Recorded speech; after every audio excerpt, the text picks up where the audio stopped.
नमस्कार फार्मासिस्ट वीरेंद्र कुमार राव आसतु जानिबा आज गोटे छोट पिला कफ सिरप विषय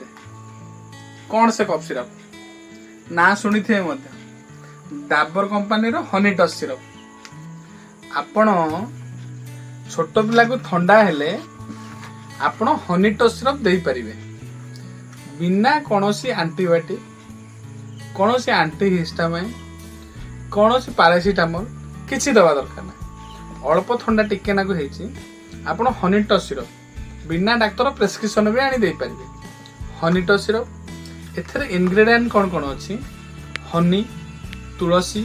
मेथी शुंठी बनस्पा डाबर कंपनी ब्रांडेड मध्य भल सिरप यार 200 ml पैकटा आपन को पड़ो 125 टका आपन एनी टाइम आपन को घर रखिथिबे ए औषध खोला हेले मध्य एक्सपायरी डेट जाए जेमिति मु आपन को कहूतली छोट पिला मेडिसिन ठिपी खोलिले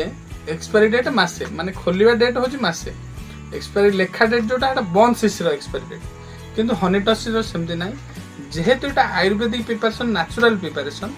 आपण हनी टच सिरप सब समय दे पारिबे हनी टच सिरपटा बड़ लोक भी खाई पारिबे बड़ लोक हेले 10 ml दिन को 3 थर खाइबे छोट पिला माने वर्षकर पिला को आपण दे पारिबे 5 ml भी दे पारिबे 5 ml 3 थर दे पारिबे कारण एथरे पूरा नेचुरल एक्सट्रा किछि असुविधा नै आपण टिकेट ना कास होउचे टिके ना को ठंडा है आपण दे पारिबे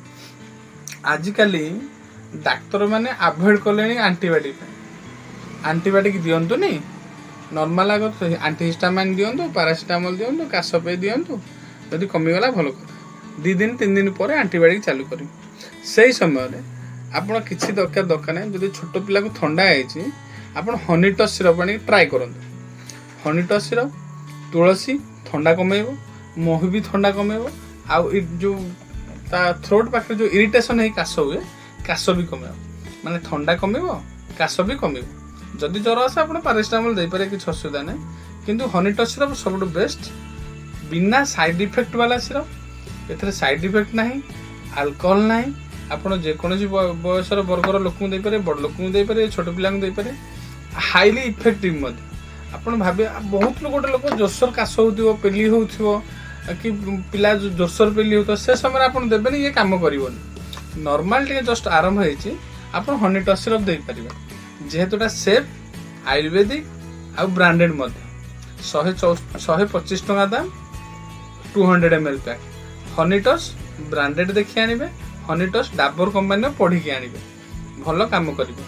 केमिति काम कला मते कमेंट रे जणैबे रहिली नमस्कार।